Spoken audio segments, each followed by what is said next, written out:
आज हम गुप्तकालीन समाज एवं संस्कृति इस विषय के अंतर्गत हम गुप्तकालीन सामाजिक जीवन, उसकी ऐतिहासिक पृष्ठभूमि, धार्मिक जीवन के अंतर्गत वैदिक धर्म, वैष्णव धर्म, शैव धर्म, बौद्ध धर्म और जैन धर्म, आर्थिक जीवन में कृषि एवं राजस्व व्यवस्था, उद्योग धंधे, व्यापार और साहित्य एवं विज्ञान के बारे में विस्तार से जानकारी प्राप्त करेंगे कि गुप्तकालीन समाज और संस्कृति, इसके अंतर्गत हम इस पर प्रकाश डालेंगे।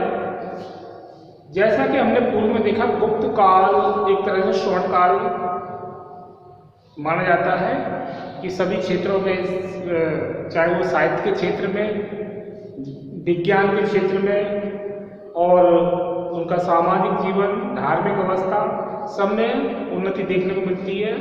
और गुप्त राजाओं ने अपनी विजय योजनाओं से भी इस काल को गौरवान्वित किया, और जिसमें समुद्रगुप्त का नाम विशेष उल्लेखनीय है, चंद्र विक्रमादित्य का और अन्य गुप्त राजाओं का।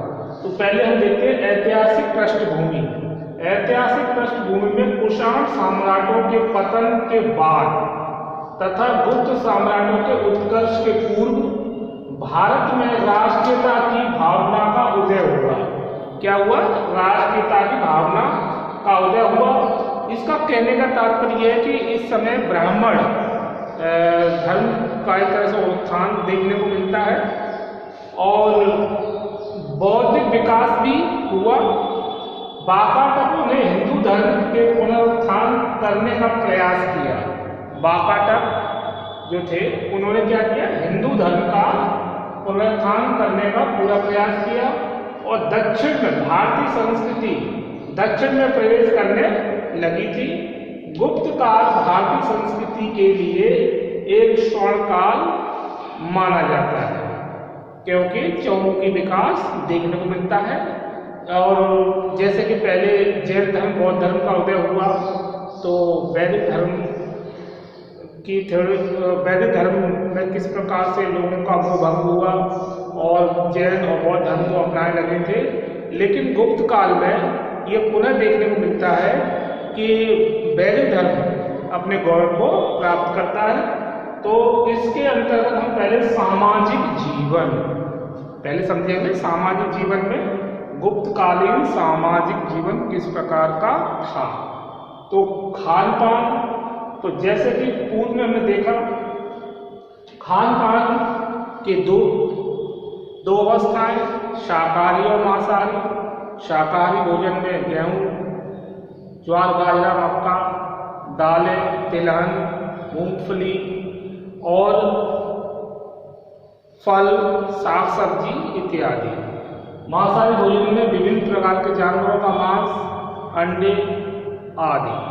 और इस प्रकार इस समय जो लोगों का खान पान उच्च कोटि का था। और इसके बाद हम देखते हैं रहन सहन। रहन सहन अगर गुप्त काल में देखें तो लोगों का जीवन एक अच्छी अवस्था में था, और जबकि शासन व्यवस्था जब अच्छी थी तो लोगों की दशा भी ठीक थी।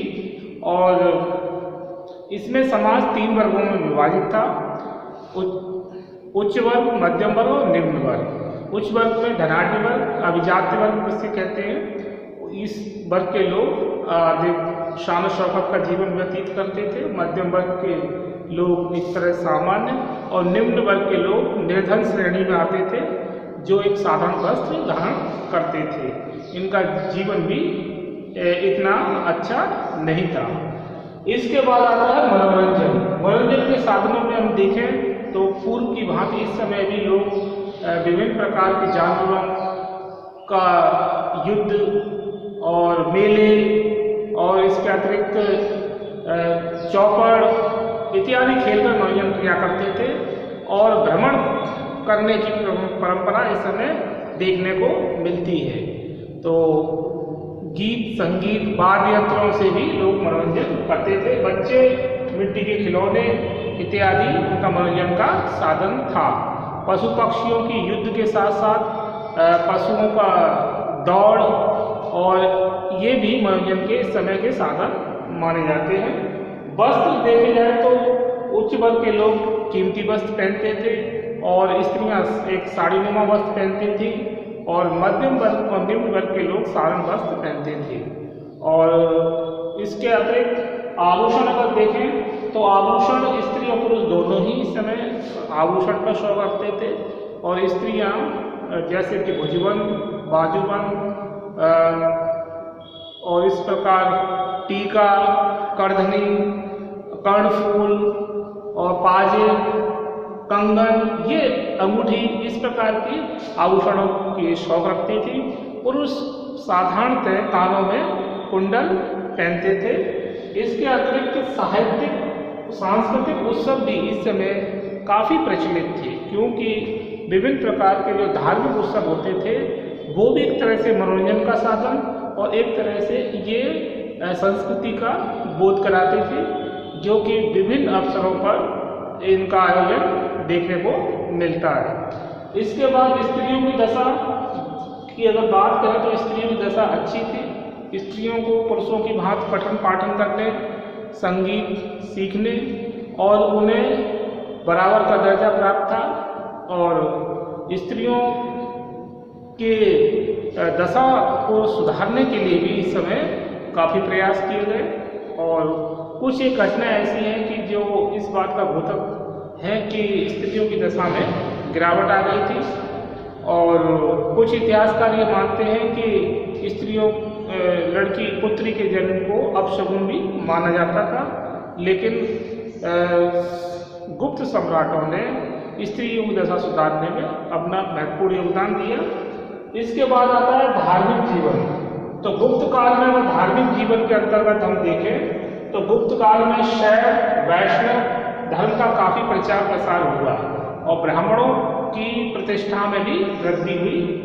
यज्ञों की लोकप्रियता इस समय बढ़ी थी। वैदिक धर्म, महाकवि कालिदास शैव थे और ब्राह्मणों को दान देना वैदिक धर्म का प्रमुख तत्व था। मतलब क्या था? वैदिक धर्म का प्रमुख तत्व था ब्राह्मणों को दान देना। तो इस समय जब गुप्त सम्राट ही धर्म के प्रति काफ़ी मतलब एक रुचि रख रहे थे और उन्होंने ब्राह्मण धर्म को पुनः उत्थान या वैदिक धर्म को पुनरुत्थान में अपना योगदान दिया, तो इससे शैव धर्म और वैष्णव धर्म का भी काफ़ी प्रचार प्रसार हुआ और कई गुप्त सम्राटों ने मतलब शैव धर्म और वैष्णव धर्म को पूरा अपना सहयोग प्रदान किया। इससे जो हिंदू जनता थी उसमें एक नई उमंग और उत्साह का संचार हुआ। अब इसके बाद देखते हैं वैष्णव धर्म। वैष्णव धर्म में गुप्त सम्राट वैष्णव धर्म के अनुयायी होने के कारण उनके संरक्षण वैष्णव धर्म निर्बाध गति से उन्नति करता रहा। क्या करता रहा? जब मतलब गुप्त सम्राटों ने वैष्णव धर्म को अपना सहयोग दिया तो इससे क्या हुई? इसकी उन्नति हुई और बुद्धगुप्त के सामंत मात्र विष्णु को भगवान विष्णु का महान भक्त कहा जाता है। किसके सामंत? बुद्धगुप्त के सामंत मात्र विष्णु को भगवान विष्णु का महान भक्त कहा जाता है। कृष्ण की पूजा का प्रचलन भी इस समय था। तो वैष्णव धर्म का जैसे कि नाम ही से है विष्णु की उपासना, तो इस समय गुप्त काल में विष्णु की उपासना का काफी प्रचलन बढ़ा। इसमें गुप्त सम्राट स्वयं विष्णु के अनन्य भक्त थे और कृष्ण की लीलाओं का भी गान इस समय किया जाता था। और जैसा उदाहरण में देखा तो बुद्धगुप्त के सामंत मात्र विष्णु भगवान विष्णु के महान भक्त देखने को मिलते हैं। शैव धर्म, शैव मतलब शिव की उपासना, शिव को मानने वाले, शैव धर्म के अनुयायी। तो हरिशैव शिव का उपासक था।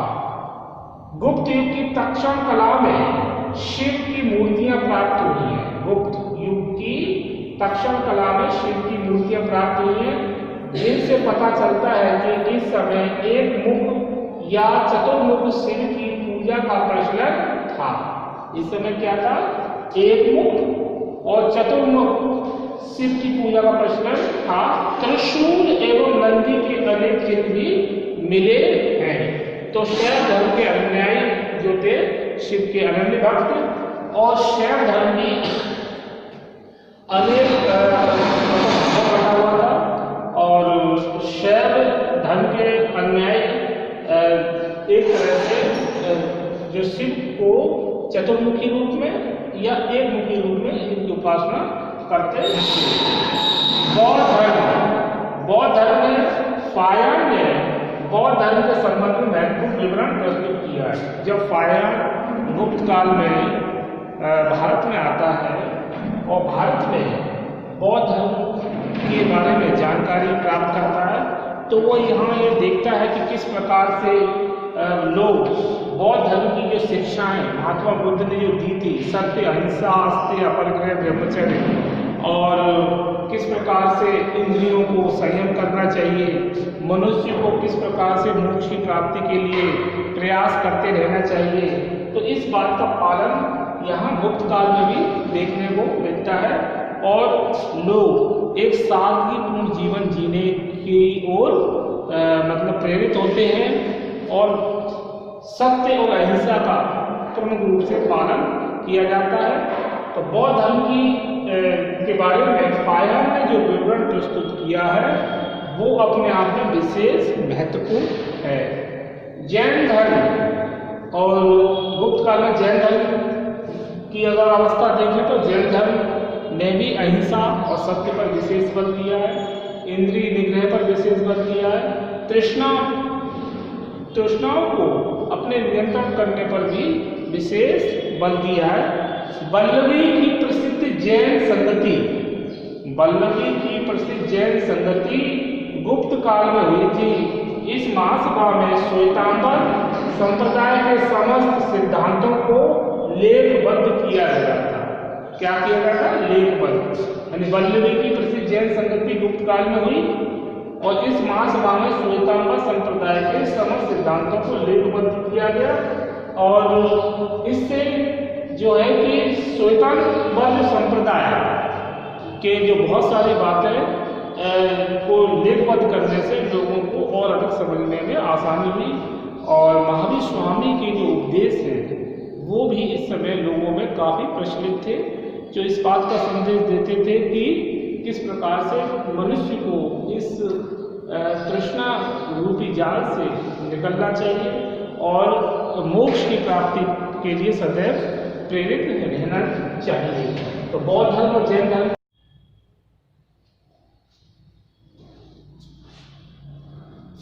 अब हम आर्थिक जीवन, कृषि एवं राजस्व व्यवस्था, उद्योग धंधे और व्यापार, साहित्य एवं विज्ञान के बारे में समझेंगे।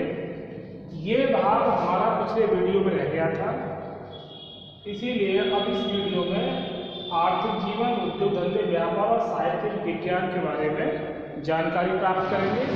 इससे पूर्व की वीडियो में हमने जैन धर्म और बौद्ध धर्म के बारे में समझा था, उसके बाद ये भाग रह गया था, इसको अब हम समझेंगे आर्थिक जीवन।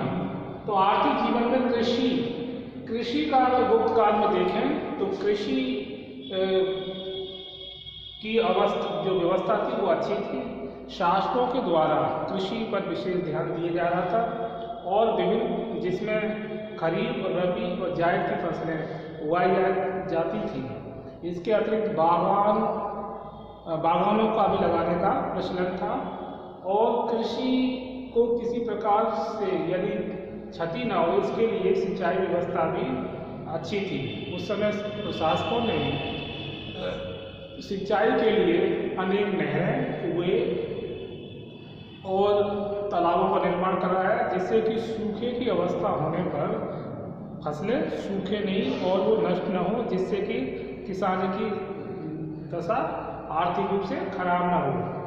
इसके लिए कृषि में अगर देखा जाए तो जो हल प्रयोग में किए जाते थे, मतलब जुताई के लिए, उसमें अच्छे हल को सोहल और खराब हल को दोहल, और जोती जाने वाली भूमि को हल्या और जोती हुई भूमि को सीत कहा जाता था। मतलब अच्छे अर्थ को सोहर और खराब अर्थ को दोहर उस समय शब्द प्रचलित थे। और ज्योति जाने वाली भूमि को हल्या और ज्योति भूमि को सीत कहा जाता था। किसानों से लिया जाने वाला कर उद्रम कहा जाता था। क्या कहा जाता था? उद्रम।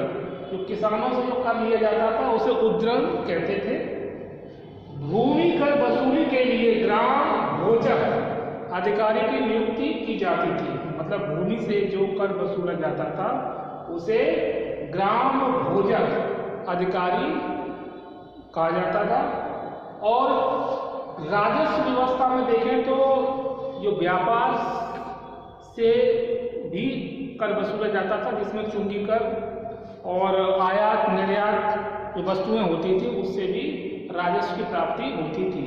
इसके अतिरिक्त भूमि की भी जिस प्रकार की भूमि होती थी उसी प्रकार का उस पर कर लिया जाता था, जो कि एक आय का एक अच्छा साधन था। और कृषि की स्थिति को भी सुधारने के लिए राजाओं ने अनेक कुछ किस्म की बीजों का वितरण, किसानों को धन उपलब्ध कराना, किसानों की जो भी कृषि संबंधी समस्याएं उनको सुलझाना, ये गुप्त काल में प्रमुख रूप से राजाओं ने ध्यान दिया, जिससे कि कृषकों की स्थिति अच्छी बनी रही। और राजस्व की प्राप्ति के लिए इसमें किसान पशुपालन को भी प्रमुखता देते थे, जिससे कि अतिरिक्त आय हो सके और आर्थिक स्थिति को सुधारा जा सके। और ये पशुपालन भी किसानों की आजीविका का साधन था। इसके बाद उद्योग धंधे के रूप में देखें तो बहुत सारे ऐसे मतलब उद्योग धंधों में ऐसे उद्योग थे जो एक तो बड़े स्तर के और एक लघु या कुटीर उद्योग, जिनके माध्यम से लोगों की एक आर्थिक आय का प्रमुख साधन और घरेलू स्तर पर छोटे छोटे जैसे खिलौने बनाने का काम, चटाई, कपड़ा बुनना, और बड़े स्तर पर लकड़ी का उद्योग, बर्तन उद्योग, आभूषण उद्योग, वस्त्र उद्योग। तो इन उद्योगों पर भी राज्य की तरफ से क्या कर दिया जाता था, जिससे कि राजस्व की प्राप्ति होती थी और इस धन का उपयोग विभिन्न विकास कार्यों में होता था। तो उद्योग धंधे गुप्त काल में छोटे बड़े दोनों स्तर के थे। बड़े उद्योगों में जो है उससे राज्य को भी आय होती थी और इससे जनता का जो जीवन था, यानी जनसाधारण का जो जीवन था, वो भी सरल और सुगम हो गया था। तो उद्योग धंधे अपनी अच्छी अवस्था में गुप्त काल में थे। व्यापार में देखें तो व्यापार स्थल और जलमार्ग दोनों से होता था। व्यापार में बहुत सारा सामान इधर से भारत से दूसरे देश में भेजा जाता था और वहाँ से कीमती धातुएं और मसाले, खाद्य सामग्री और बहुत से पशु भी मंगाए जाते थे, जिनका उपयोग कृषि कार्य में और जैसे घोड़े का प्रयोग, बैल और उच्च नस्ल के पशु, जिससे कि अधिक से अधिक दूध की मात्रा प्राप्त की जा सके, और कीमती धातुओं का और जो उनका भी आयात किया जाता था, जिससे कि आभूषण उद्योग में इसका इस्तेमाल, बर्तन बनाने में और खाद्य सामग्री में मसाले और अन्य प्रकार के अनाज और सूखे जो मेवे हैं उनका भी आयात निर्यात इस समय स्थल और जलमार्ग से होता था। तो व्यापार की स्थिति गुप्त काल में देखें तो अच्छी थी और इससे राज्य को आय भी होती थी। इसके बाद देखते हैं साहित्य एवं विज्ञान। साहित्य और विज्ञान के क्षेत्र में देखें तो उस समय प्रमुख जो साहित्यकार और विद्वान हुए हैं, जिन्होंने अनेक ग्रंथों की रचना की, उसमें महाकवि कालिदास का नाम प्रमुख रूप से आता है। महाकवि कालिदास ने मेघदूत, ऋतुसंहार, रघुवंश और मालिकाग्निमित्रम और अन्य ग्रंथों की रचना की है। इसके बाद शूद्रक, जिन्होंने मृक्षकटिकम, विशाखदत्त ने मुद्राराक्षस, देवीचंद्र गुप्तम और सुबंधु ने वासवदत्ता, ईश्वर कृष्ण ने सांख्य कारिका और अमर सिंह ने अमरकोश और धन्वंतरी, बालभट्ट जैसे विद्वान इस समय हुए। और दशमलव पद्धति का भी प्रचलन गुप्त काल से ही माना जाता है। दशमलव प्रणाली जो कि अपने आप में महत्वपूर्ण है। ज्योतिष गणित का भी पर्याप्त इस समय विकास हुआ। तो महाकवि कालिदास, शूद्रक, विशाखदत्त, सुबंधु और ईश्वर कृष्ण, अमर सिंह और धन्वंतरी, बालभट्ट जैसे महान विद्वान गुप्त काल में हुए। अब इसके बाद हम जो देखेंगे वो ललित कलाएं। ललित कला के क्षेत्र में और संगीत कला, अभिनय कला, चित्रकला, इसके बाद स्थापत्य, मूर्तिकला, मुद्रा कला में ब्राह्मण हिंदू धर्म का उत्थान। तो ललित कलाओं में संगीत कला के बारे में जानेंगे। संगीत कला का क्या मतलब, क्या स्थिति थी संगीत कला की गुप्त काल में।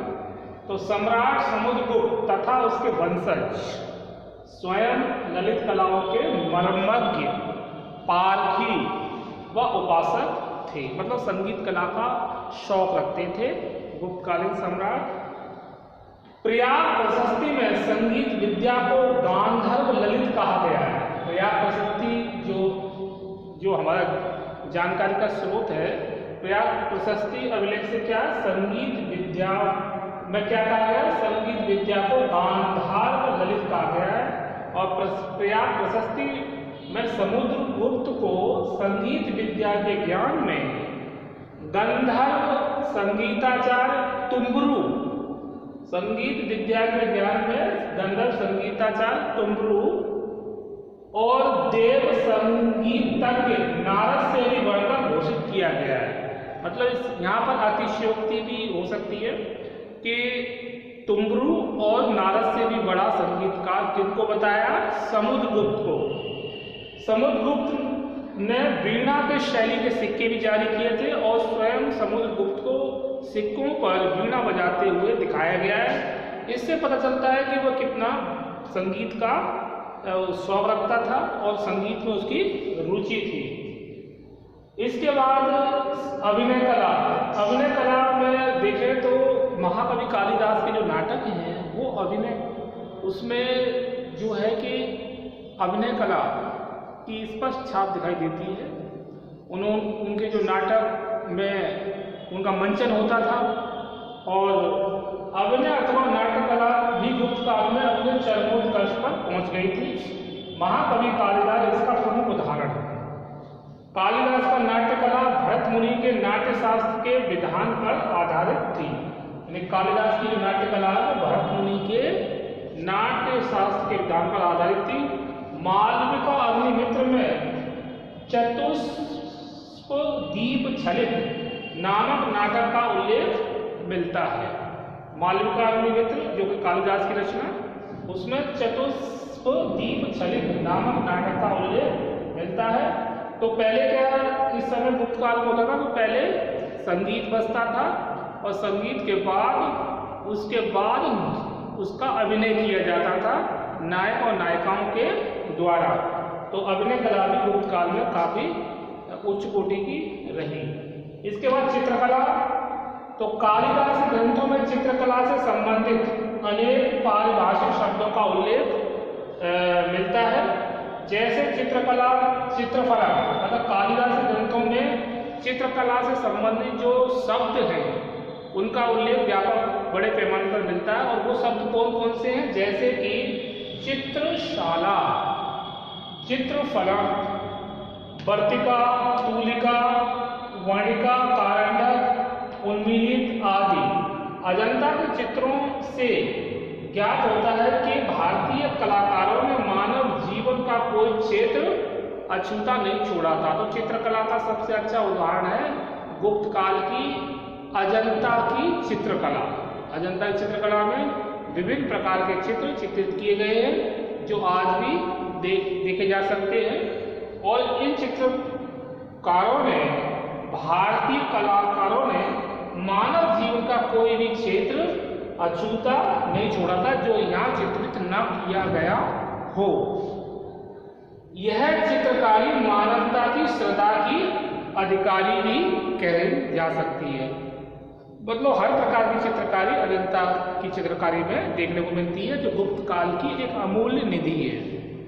इसके बाद है स्थापत्य एवं मूर्ति कला। गुप्त काल में अनेक मंदिरों का निर्माण करवाया गया। स्थापत्य कला एवं मूर्ति कला में देखें तो गुप्त काल में अनेक मंदिरों का निर्माण करवाया गया। अगर मंदिर स्थापत्य कला के अंतर्गत देखा जाए तो इन मंदिरों के प्रवेश के लिए मुख्य द्वार अथवा प्रतोली बनी होती थी। यानी मुख्य द्वार पर क्या बनी होती? प्रतोली, जिसमें स्वर्ग सोपान जैसी सीढ़ियां लगी होती थी। प्रमुख जो मंदिर इस समय बने गुप्त काल में, उन मंदिरों में तेहुआ का विष्णु मंदिर, देवगढ़ का दशावतार मंदिर, नागौद राज्य में घुमरा का शिव मंदिर, नचना कुठार का पार्वती मंदिर और बोध गया का बौद्ध मंदिर। इसमें बौद्ध स्तूपों का भी बहुत बड़े पैमाने पर यहाँ निर्माण इस समय हुआ था। तो कौन कौन से मंदिर थे? तिगुआ का विष्णु मंदिर, देवगढ़ का दशावतार मंदिर, नागौर राज्य में घुमरा का शिव मंदिर और नचना कुठार का पार्वती मंदिर, बोध गया का बौद्ध मंदिर। मूर्तिकला, मूर्तिकला में भी पर्याप्त उन्नति हुई। गुप्त काल की मूर्तिकला विशुद्ध भारतीय मानी जाती है। गुप्त युग में सर्वाधिक मूर्तियां सारनाथ से प्राप्त हुई हैं। सारनाथ में प्राप्त मूर्तियों में ब्रह्मा, बौद्ध, जैन प्रतिमाएं सम्मिलित हैं। इनमें सबसे अधिक संख्या जो है बौद्ध मूर्तियों की है। भिलसा के समीप उदयगिरी गुहा में विष्णु के वराह अवतार की मूर्तियां मिली हैं और देवगढ़ के विष्णु मंदिर में भगवान विष्णु शेषनाग के पर्यट पर शयन करते हुए दिखाया गया है। इस काल में जो मूर्तियां बनी हैं वो पत्थरों के अतिरिक्त ईंट एवं मिट्टी की भी मूर्तियां बनाई जाती थी। तो मूर्ति कला में हमने देखा कि सारनाथ से अधिकतर मूर्तियां प्राप्त हुई, जिसमें सबसे ज्यादा मूर्ति जो है बौद्ध महात्मा बुद्ध की है। मूर्ति का मुद्रा कला, मुद्रा गुप्त राजाओं ने अनेक शैलियों की मुद्राएं प्रचलित की थी। गुप्त कालीन सिक्के दो प्रकार के प्रचलित थे।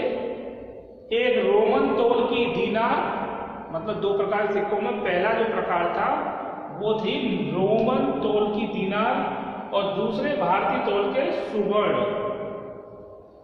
इसके अतिरिक्त मुद्रा का प्रचलन यूं भी बढ़ा था कि उस समय जो वस्तु विनिमय